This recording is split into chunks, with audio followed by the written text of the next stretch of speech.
सो hey guys, आज की इस वीडियो में हम सोलो लेवलिंग के सीजन 2 के एपिसोड 8 को एक्सप्लेन करने वाले हैं और इस एपिसोड में बहुत ही ज्यादा कमाल की चीजें हुई हैं। तो हर बार की तरह वीडियो काफी ज्यादा मस्त होगी, तो इसे स्किप बिल्कुल भी मत करना। तो चलो शुरू करते हैं। तो पिछले एपिसोड में हम लोगों ने देखा कि संग जिनवो अपनी रैंक को वापस से चेक करवाने के लिए हंटर एसोसिएशन आया था और वहाँ वो अपना एस रैंक हंटर लाइसेंस लेकर बाहर जा ही रहा होता है, पर तभी बेक कहता है अगर मैं तुम्हारी जगह होता तो मैं बाहर नहीं जाता। बट इसके बाद भी जिनवो बाहर चले जाता है और अब इसके आगे तो जिनवो ये देखता है कि उसके सामने बहुत सारे रिपोर्टर्स होते हैं और इसके बाद हमें जीना की फ्रेंड को दिखाया जाता है और वो उसे बताती है कि उसका भाई टीवी में आ रहा है। लेकिन जीना कहती है तुम किस चीज के बारे में बात कर रहे हो और जिनवो टीवी में क्यों आएगा। और इसके बाद हमें हंटर एसोसिएशन के 10 मिनट पहले का सीन दिखाया जाता है जहाँ पर ली मिन संग कहता है कि अगर मुझे रैंक चेक करवाने के बाद भी लोअर रैंक मिली तो तब भी मैं मैजिक बीस्ट से फाइट करूंगा और ऐसा करके मैं आपके सपोर्ट को रीपे करूंगा और मुझे कोई भी रैंक मिले मैं आप सबसे ये प्रॉमिस करता हूँ कि मैं एक ऐसा हंटर बनूंगा जो लोगों को सर्व करे। और रिपोर्टर्स ली मिन संग की बात को इजीली मान लेते हैं और उसके ऊपर ध्यान देने लगते हैं और सारे रिपोर्टर्स ली मिन संग की फोटो खींचने लगते हैं और ली मिन संग अपने मन में कहता है सब लोग मुझ पे ध्यान दो क्योंकि मैं एशिया का ग्रेटेस्ट मूवी स्टार हूँ और मैं अपना रिटायरमेंट अनाउंस कर रहा हूँ। और ली मिन संग ये भी कहता है ये सब झूठ है जो भी मैंने बोला है और मैंने पहले ही अपनी रैंक को चेक करवा लिया था और मुझे ये पता चला है कि मैं एक ए रैंक हंटर हूँ और बस मुझे 2 साल फेंट गिल्ड को प्रमोट करना है और फेंट गिल्ड मुझे मिलियन दे रहा है ये सब करने का और सारे लोगों का ध्यान मिलिट्री से हटकर मुझ पर आ जाएगा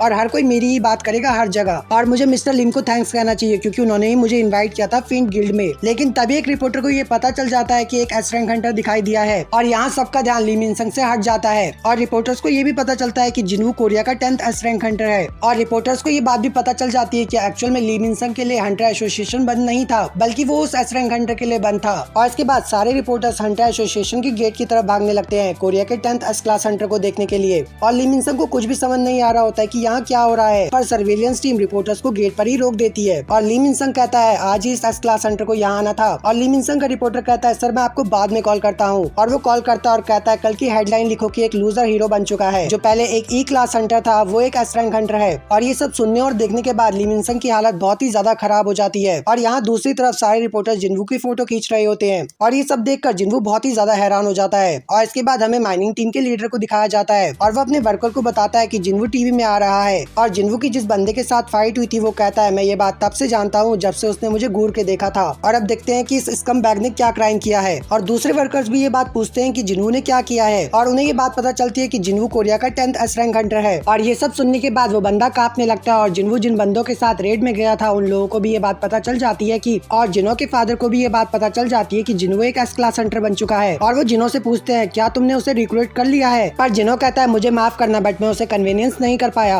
और जिनवो ने मुझे बोला है कि वो अपना खुद का गिल्ड ओपन करने वाला है और उसने मुझे ऑफर दिया है उसकी गिल्ड का वाइस गिल्ड मास्टर बनने के लिए। और ये सब सुनने के बाद जिनो के फादर बहुत ही ज्यादा हैरान हो जाते हैं लेकिन वो स्माइल करते हैं और वो जिनो से पूछते हैं क्या तुम्हें ये बात पता है कि मैंने यूजिन गिल्ड क्यों बनाया था। और जिनो कहता है इसलिए क्योंकि हंटर का बिजनेस बहुत अच्छा चल रहा है। पर जिनो के फादर कहते हैं अभी मेरे पास इतना पैसा है कि जो कि मेरी पूरी जिंदगी चलेगा और तुम्हें क्या लगता है थोड़े से पैसों के लिए मैं एक गिल्ड को खोल दूंगा। और ये सब सुनने के बाद जिनो कहता है तो आपने अपना गिल्ड ओपन क्यों किया, जिस पर जिनो के फादर कहते हैं मैंने एक गिल्ड हम सबको बचाने के लिए खोला था क्योंकि हंटर हर दिन स्ट्रॉन्ग होते जा रहे हैं और ये कोई सरप्राइजिंग चीज नहीं है। और जो एक हंटर की स्ट्रेंथ है वो एक कंट्री की आर्मी फोर्स को भी राइवल कर सकती है और नेशनल लेवल हंटर्स ने एस क्लास हंटर्स को भी सरपास कर दिया है। और जो नेशनल लेवल हंटर्स होते हैं उन्हें वर्ल्ड के मोस्ट पावरफुल हंटर्स में कंसिडर किया जाता है और जो छोटी कंट्रीज है ये उनके लिए राजा जैसे हैं। और हम सिस्टम के ऊपर विश्वास नहीं कर सकते हैं कि वो लोग हमें बचाएंगे और इसलिए मैं एक ऐसा गिल्ड बनाना चाहता हूँ जिसमें ट्रस्टवर्दी हंटर्स हो। और मैं इन हंटर्स से पैसा या कनेक्शन नहीं चाहता हूँ लेकिन मैं ऐसे हंटर ढूंढना चाहता हूँ जिनके ऊपर मैं विश्वास कर सकूँ। और देखने से ऐसा लगता है कि तुमने एक हंटर को ढूंढ लिया है और इसलिए मैं तुम्हें यूजिन गिल्ड का लीडर बनने की परमिशन देता हूँ। और ये सुनकर जिनो बहुत ज्यादा हैरान हो जाता है और जिनो के फादर कहते हैं तुम्हें यूजिन गिल्ड को एक्सपेंड करना है और तुम्हें स्ट्रॉन्गेस्ट हंटर को भी इकट्ठा करना है जिनके ऊपर तुम ट्रस्ट कर सको और तुम्हें उन्हें अपना लाइज बनाना है और ये हंटर्स तुम्हारे फ्यूचर के लिए बहुत वैल्यूएबल एसेट्स बनेंगे। और जिनो कहता है थैंक यू फादर बट मैं आपके ऑफर को एक्सेप्ट नहीं कर सकता हूँ क्योंकि मैं संग जिनवो की गिल्ड को ज्वाइन करने वाला हूँ। और फिर हमें जिनवो को दिखाया जाता है और वो सोच रहा होता है कि ये लोग ली मिन संग की फोटोज खींचने की जगह उसकी फोटो क्यों खींच रहे हैं। और यहाँ पे एक रिपोर्टर पूछता है आपको एक एस रैंक हंटर बनके कैसा लग रहा है और रिसेंटली आपकी रैंक को चेक किया गया है और ये चीजें रोज नहीं होती है तो आपको कैसा लग रहा है। और यहाँ रिपोर्टर जिनवो से कहता है एक्सक्यूज मी सर प्लीज आप इधर देखो क्योंकि आपको पूरी कंट्री देख रही है और आपको कैमरे में स्माइल करना चाहिए। और बेक जिनवो के ऊपर हाथ रखकर कहता है तुम ऐसी हालत में बाहर नहीं जा सकते हो और इसलिए आप हमें फॉलो करो हम आपको घर छोड़ देंगे। लेकिन जैसे ही बेक ये बोलता है वैसे ही जिनवो वहाँ से गायब हो जाता है। और यहाँ रिपोर्टर्स ये देखकर हैरान हो जाते हैं कि ये एक जगह से दूसरी जगह कैसे चले गया। और मिस्टर चोई कहते हैं वो एक मेज टाइप हंटर है बट उसके पास बहुत ही कमाल की एथलेटिक एबिलिटीज है। और बेक कहते हैं ये इतना ज्यादा तेज था कि मेरी आंखें से देख भी नहीं पाई और मैं ये बात बहुत पहले से जानता हूँ कि ये बहुत बहुत ही ज्यादा स्ट्रॉन्ग है, लेकिन ये बस स्ट्रेंथ नहीं है। और जिस तरह से इसने अभी मूव किया है, और जब मैं इससे अंदर मिला था तब मैंने ये नोटिस किया था कि इसका माना कितना ज्यादा इंटेंस है। और जब मैं इससे पहली बार मिला था तब से ये और भी ज्यादा स्ट्रॉन्ग हो चुका है। और ये बात सच है कि जिन्वो हम दोनों से बहुत ज्यादा स्ट्रॉन्ग है। और बेक को ये बात बिल्कुल भी समझ नहीं आती है कि जिन्वो इतने थोड़े से टाइम में इतना ज्यादा स्ट्रॉन्ग कैसे हो गया। और कहीं ऐसा तो नहीं है कि ये रिअवेक नहीं हुआ है, और क्या ये एक ऐसा हंटर है जो ग्रो करते रहता है। और इसके बाद हमें वांगडुंग शू को दिखाया जाता है और वो बहुत ज्यादा गुस्से में होता है कि जिन्वो अभी तक जिंदा है। और उसके बाद हमें जिन्वो को दिखाया जाता है जो कि आर्टिफैक्ट की शॉप में आया था अपने रेड ऑर्ब को बेचने के लिए। और ये वही रेड ऑर्ब है जिससे 2 गुना पावर बढ़ जाती है यूजर की। और इस ऑर्ब को देखने के बाद शॉप का ओनर बहुत ही ज्यादा हैरान हो जाता है, क्योंकि उसने काफी सारे आर्टिफैक्ट देखे थे, बट ऐसा आर्टिफैक्ट वो सबसे पहली बार देख रहा था।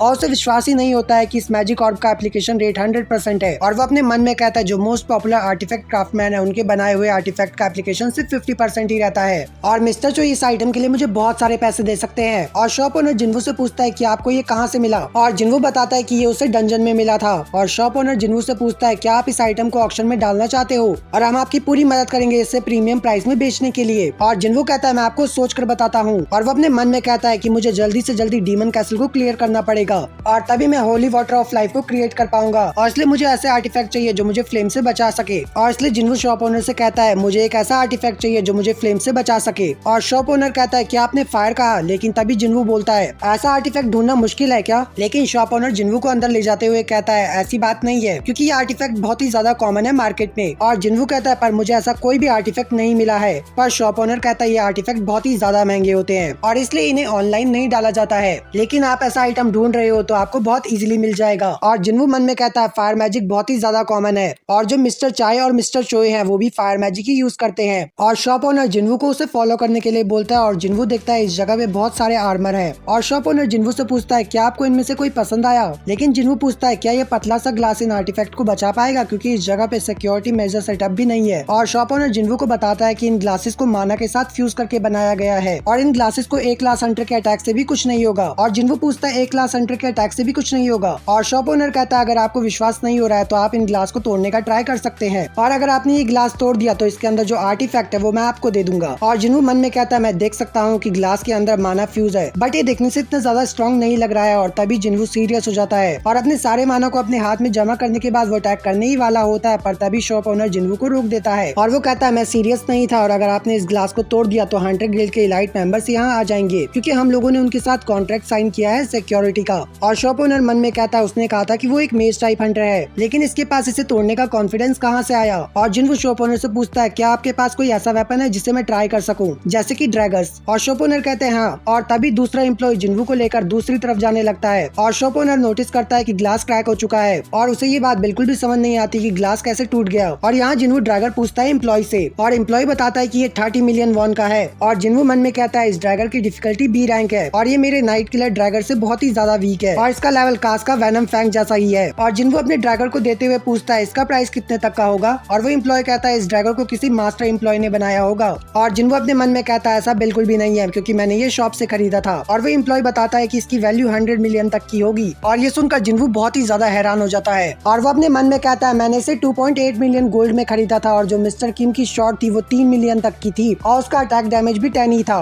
और जो जिनो आर्मर पहनता है वो भी मिलियन तक के होंगे, लेकिन ये आर्मर इतने महंगे होने के बावजूद भी यूजफुल नहीं है। और मुझे शॉप के आइटम को बेचकर इतने पैसे मिल रहे हैं, तो मेरे पास कोई और रीजन नहीं है इस रेड ऑर्ब को बेचने का। और इसके बाद हमें व्हाइट टाइगर गिल्ड को दिखाया जाता है, जहाँ पर बेक मन में कहता है ऐसा होना पॉसिबल है क्या कि एक ऐसा हंटर जो लेवल अप करते रहेगा। और मेरे पास एक एबिलिटी है जिससे मैं पता कर सकता हूँ कि मेरे अपोनेंट का स्किल लेवल कौन सा है। और मुझे अच्छे से याद है कि जब मैं जिन्वो से लास्ट टाइम मिला था तो वो मुझसे कमजोर था, लेकिन अब ऐसा नहीं है। और मैं कितना ज्यादा बेवकूफ हूँ, और वो मेरी गिल्ड को क्यों ज्वाइन करेगा, वो भी इतना पावरफुल होने के बाद भी। और वो इतना ज्यादा पावरफुल है कि वो खुद का गिल्ड खोल सकता है, और इससे कोई फर्क नहीं पड़ता है कि हमारी गिल्ड बेस्ट गिल्ड है इस कंट्री का या सेकंड बेस्ट है इस कंट्री का, क्योंकि जिन्वो ग्रो होते रहेगा और वो नंबर 1 ही रहेगा। और ऐसा लगता है कि मैंने और चोई ने अपना टाइम वेस्ट ही किया है। और इसके बाद हमें जिन्वो के अपार्टमेंट को दिखाया जाता है, जहाँ पर बहुत सारे रिपोर्टर्स होते हैं, और हर जगह जिन्वो की न्यूज चल रही होती है। और इस जगह पे व्हाइट टाइगर गिल्ड के मिस्टर हान भी होते हैं, और वो जोश में आते हुए कहते हैं बेक ने जिन्वो के ऊपर से गिव अप कर दिया है, लेकिन मैंने नहीं, और हम एक और बार करेंगे तो जिन्वो को अपनी गिल्ड में रिक्रूट कर लेंगे।